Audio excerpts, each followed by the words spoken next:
Hi, I'm Donna Ray. And I'm Al Wadley. Welcome to our podcast, Feldenkrais for Life. In each episode, we will discuss ideas and experiences pertaining to the Feldenkrais method. You're going to learn skills that will move pain to comfort, anxiety to ease, and we'll explore learning and how to spark creativity. To learn more about Donna, visit her site at donnaray.com. To find Al Wadley, go to achievingexcellence.com.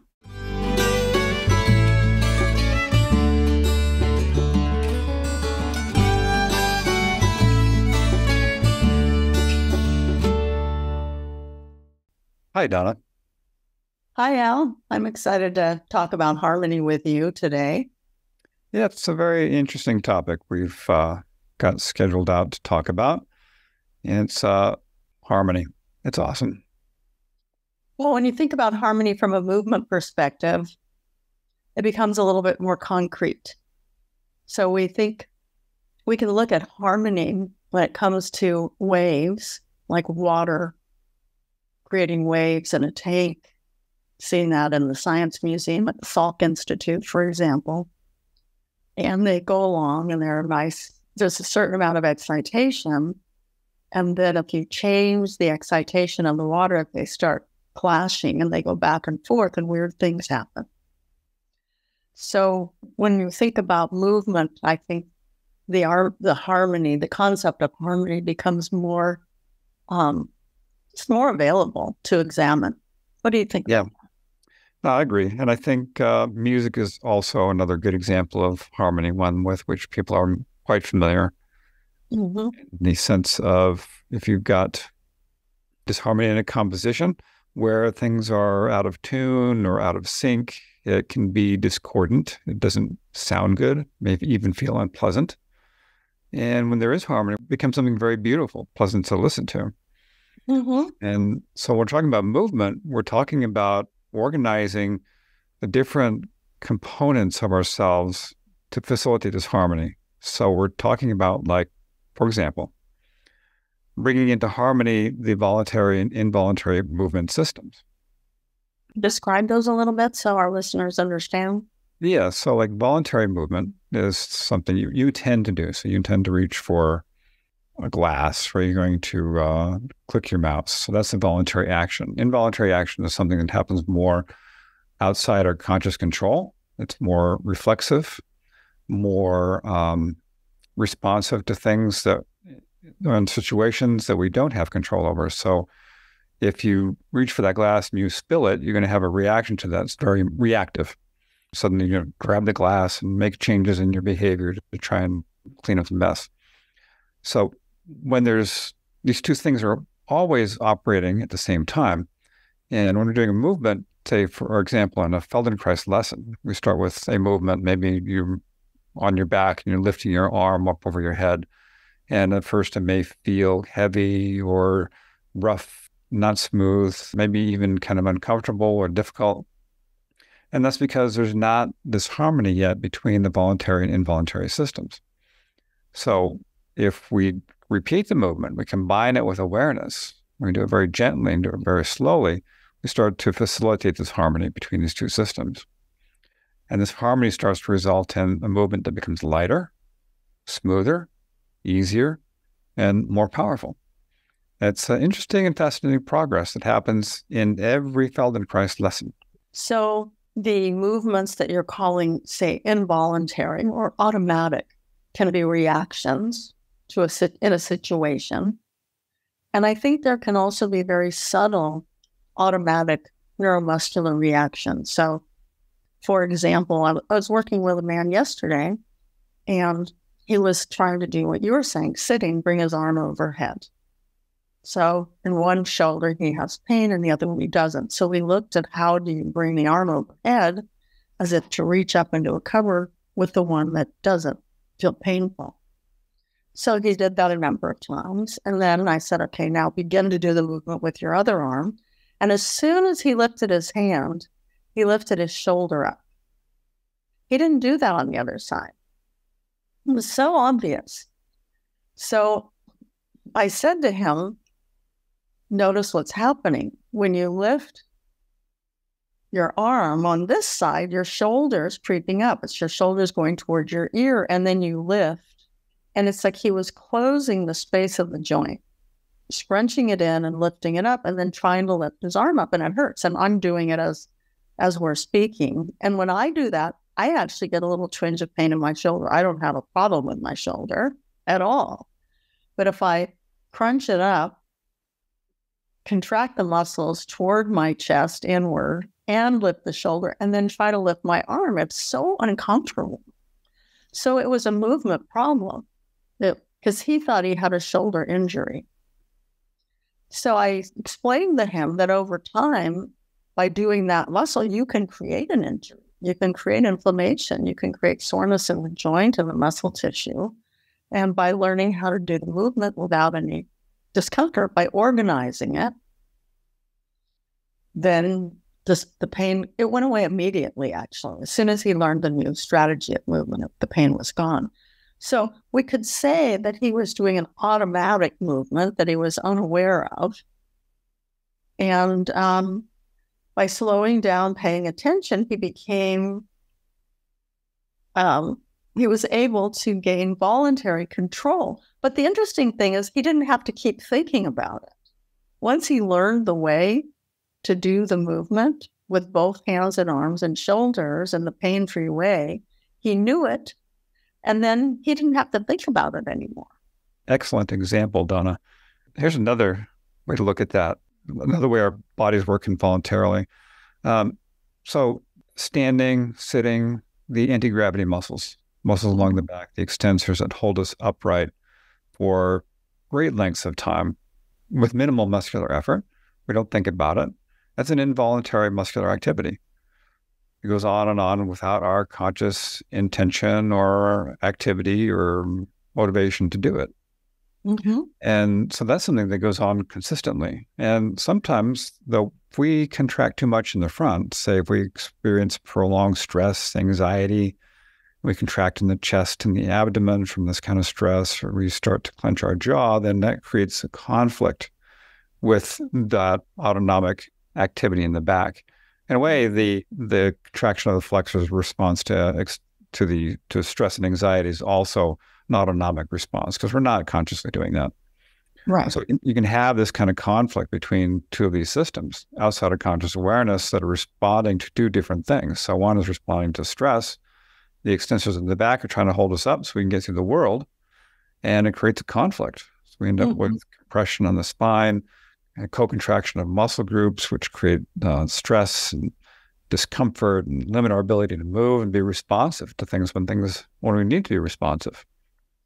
Yes, and that disorganization that you're talking about, the disharmony of the front muscles and the back muscles, if they're co-contracting, then we feel very, very heavy. And it's even heavy, like the legs become heavy. It's hard to take a step. People feel tired, they're fatigued. So that's an example of disharmony of the nervous system. And it is involuntary. And Dr. Feldenkrais called that parasitic sometimes when we're contracting muscles that are necessary in the action that we're engaged in. So that the example that I gave, the parasitic movement, was the lifting of the shoulder and the contraction of the shoulder area toward the center of the body rather than keeping it wide and free and resting as the hand and arm were lifting. So you're taking that example now to the whole torso, and that dictates how we're moving in gravity with our whole self. So going upstairs, for example, when you're co-contracted like that is really difficult because you're trying to push yourself up with your legs and you don't have the harmonious movement of your whole torso, including your hip joints, your spine, your ribs, all the way up to how your head and your neck are organized in the action of walking up and down stairs.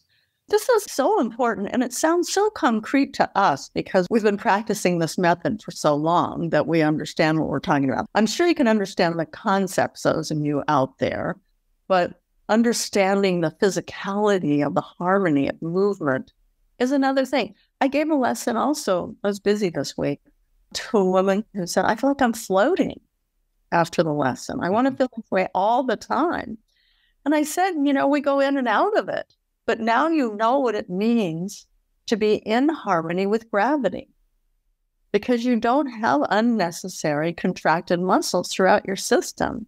They're all working together. And she was like, oh my gosh, this is amazing. It was one of her first lessons. And so exciting, to have someone feel that way. Yeah, I think that's really nicely said, that harmony with gravity. We need to have harmony with gravity. If we don't, then we're pulled down, we're weighted, we're limited, we struggle against it.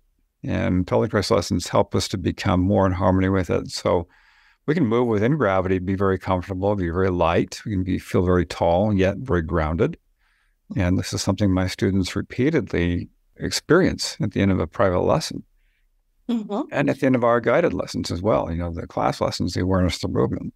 Yeah, so this notion of harmonious movement makes everything feel easy. It makes learning a new skill feel easy. It makes walking upstairs feel easy. It makes reaching overhead easy. So this harmonious movement within gravity creates simple, easy ways of doing things. So let's talk about what happens when people feel the opposite. So when people don't feel that kind of harmony, and many people don't. I mean, I work with people, and sometimes their reference is they've been high-level athletes before. They're gymnasts when they were younger in their teen years. So they have a reference for moving well, or they jumped up and down on a trampoline and they could flip and they could do fun and easy things. So oftentimes that's a reference to the past, but they did have moments where things were easy. But now we're in a situation where things are difficult. And that's usually why they come to us, because they're having pain or difficulties. They can't do what they once could do. So the feeling of difficult movement transfers into all domains of life. And some people simply call that aging, because people start having trouble walking up and down stairs, or they don't gauge stepping off a curve accurately, and they kind of clunk down. And there's a disharmonious use of all the senses, the visual prediction of a step, going up and down, listening to sounds, understanding where they're coming from. So life starts to become difficult, and people often give up. They don't learn something new. They don't push themselves to keep walking farther, or up and down hills, or up and down stairs, whatever it is. They start to eliminate things. I know we've talked about this before, but I think it's really important to see that movement harmony spills over into life. I mean, sad. It makes me sad to think about it, how people eliminate activities when it can be reversed, when we can move them in the direction of harmony once again. They start to predict the loss of ability. And like you said, they lump it into this category of, well, I'm just getting older, or this is aging. And they stop predicting abilities, and they start predicting lack of ability. And one of the things that Dr. Feldenkrais talked about is that we can have more of a perpetual way of improving ourselves. It takes some practice, it takes some mental effort, it takes some intention, it takes the Feldenkrais method, really, to start to develop this way of perceiving the world, that when we do movement, that we can improve from doing that movement. So our brain starts to predict the next time you do it, it's going to be better. And we do that through making distinctions, refining our ability to sense ourselves, being able to refine the movement that we're doing, sensing the quality of it. And then we start to predict other ways of improvement. And so the opposite can happen for what you just described. You described how people kind of give up and they just start going, well, I can't do that. I can't do that. You start to improve your ability to go, well, I can do that. I can start doing more. I can walk a little bit further. Mm-hmm. I can start taking dancing lessons. I have a client that I've been working with for over a year now, and he just, on a whim, he drove by this dance studio. He's in his mid-70s, by the way. And he drove by this dance studio, and he pulled in, and he went in, and he signed up for lessons. and he loves it. Yeah. So he's inspired to do more things and try more things. And so he's turned out he's quite a Fred Astaire, and he loves dancing. He loves the whole process of learning. So Mhm. that's the opposite that can happen for people. We can have a progressive mindset where we want to learn new things, make new distinctions, and improve ourselves. And the Feldenkrais method provides the groundwork for being able to do that. Yeah, and to highlight what you're saying is that the gentle movements that we practice in the Feldenkrais method create more sensitivity. So greater sensitivity begins to emerge because you're paying attention to sensations and slow movement. And then that transfers to faster, quicker movement and activities. So the granularity of movement becomes more and more available to people when they practice awareness through movement. And then, like the fellow that you're talking about, he was inspired to go transfer his learning from his Feldenkrais experience to dancing with other people. And that's a marvelous experience. And we know that when we learn something new, we feel inspired, that we have a biochemical change. It's actually part of the neuroplasticity, that we're so interested in. So the sensitivity, the harmony of movement, making distinctions, granularity, whatever you want to call it, feeling well, feeling like you can do what you want to do, creates reaching beyond the small bubble that you live in. You want to go outside the bubble and try something new. And that's exciting because then it sparks curiosity and learning at any age. It's an ageless experience. Totally is. Totally is. So I'm wondering, Donna, maybe you could guide us through some simple movements where we could experience this creation of harmony. Maybe something we could start with that would have a little bit of disharmony to it, and then we get to experience that harmonization between the voluntary and involuntary systems. So we have a really concrete example of that. Yeah. In this discussion that we're having is somewhat based on lesson 2 in Dr. Feldenkrais' book, Awareness Through Movement. And he's asking the question, what action is good? He gives the example of speech. And he says so often people they don't use the forward part of their mouth while speaking. I think we can become quite lazy with how we're speaking. I don't know about you, but when I exaggerate my speech and I start to move my lips more, I feel very clownish. I feel funny. But I hear the difference, like it sounds better. Yeah, I work with my voice and my speech a lot, and I'm very much aware of the up and down quality of my voice and my speaking. Mm-hmm. Like if I get tired or if I'm in a certain kind of state, I stop enunciating clearly. My lips don't function as well. Mm-hmm. And so I have to remind myself to enunciate and use my lips. And so sometimes we're just describing and exaggerate the movement of my mouth, my lips, to really develop that quality of action in my mouth and my speech.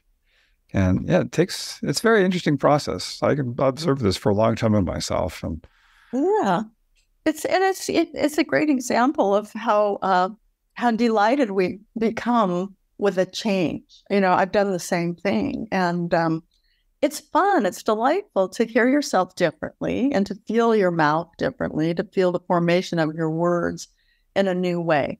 So what I like listeners to do is to simply say your name, your address, where you were born, some basic facts about yourself, and notice how you speak while you're doing that. So I'll pause for, a short few seconds here while you do that. Listen to yourself and sense your mouth and your tongue and your jaw as you state some basic facts about yourself. I'm going to mute myself and do this. Okay.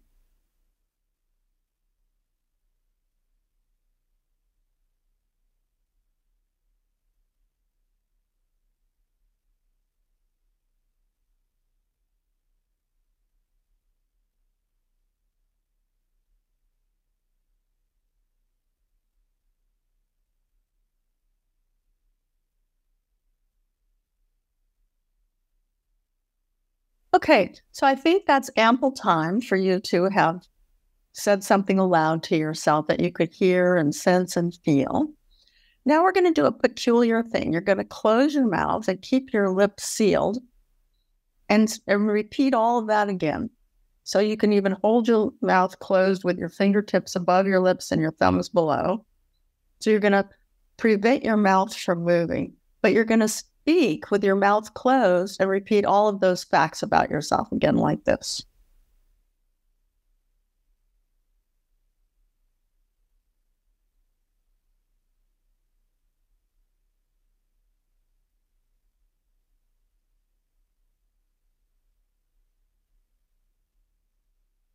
No. I think you probably could feel your lips responding anyway with your fingers, right? So it's an example of how what you do creates a neuromuscular response, whether you want it to or not. So we were holding the lips closed, but they were still moving. You couldn't stop yourself. So now just speak again, say your name aloud, your address, basic facts, and listen to how you sound.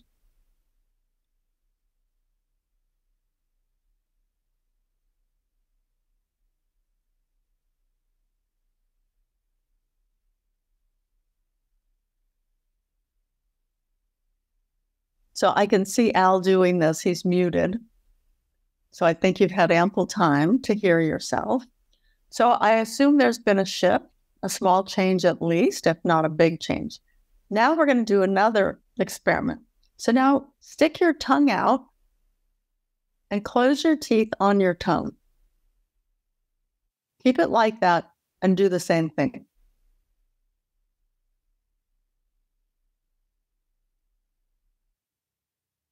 Keep going. And notice your tongue in the back of your throat. Sense your jaw moving. Notice your face, your eyes, even your ears. Into your chest, your breathing. And now bring that to a stop and speak naturally aloud and listen to how you're sounding now. Your name, your address, your age, where you were born.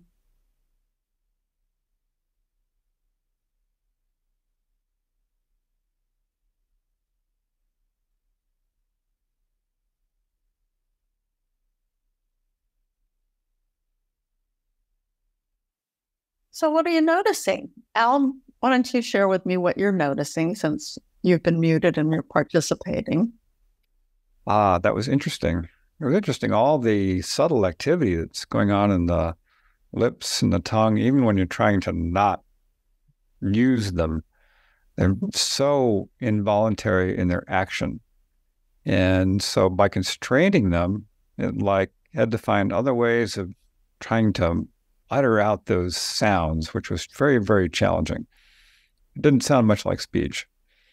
Well, your voice is now fuller, deeper, and I can see your face moving. Your lips are moving more. Yeah. Your expression is actually more relaxed. Do you feel that? Yeah. So through these constraints, we create this greater range of motion. So our reference movement in the beginning was just normal, average daily speech. And then after doing these funny constrained movements with the lips and the tongue, it freed up the habits to be more responsive. So we can have a greater range of, improved speech. So I sound better. I look better. Look at that. It's so funny. It's so much fun to play around. We have this, sensory playground always available to us.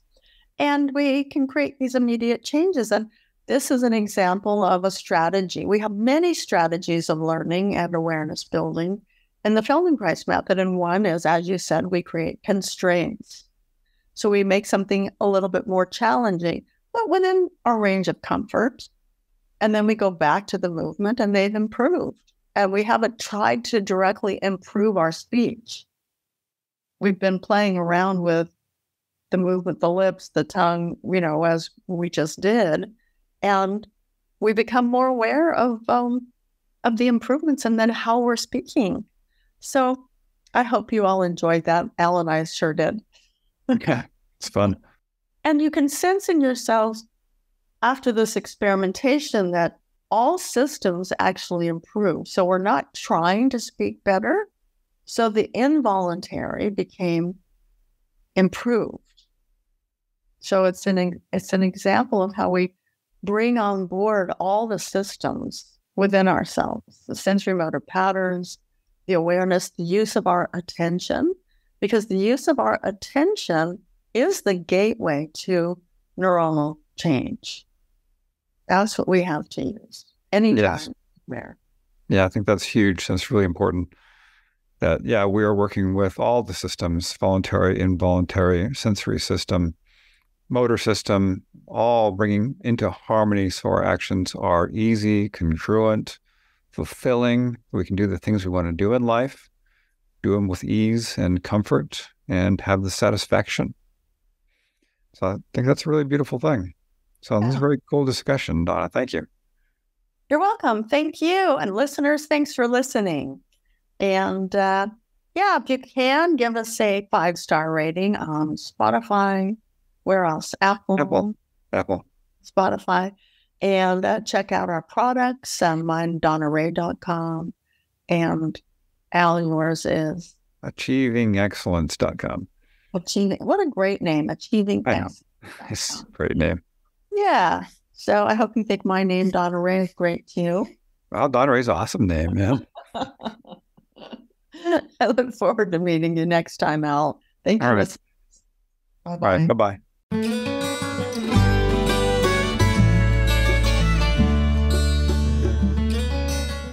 If you'd like to follow up with a question, send an email to info@feldenkrais4life.com. We would love to hear from you. You can learn more about us on our websites. You can find Al at achievingexcellence.com. You can visit my site to join my classes and reach out to me for private lessons online or at my Longmont studio. You'll find my store, Feldenkrais store, there as well. We can purchase books, audio products, and videos. Donna's website is donnaray.com. And if you visit my website, you'll find that I'm offering individual sessions, group classes in the Feldenkrais method, mentoring groups, professional Feldenkrais training program information, and recorded lessons. Thank you again so much for joining us. We look forward to you hearing us next week. Bye now. Bye.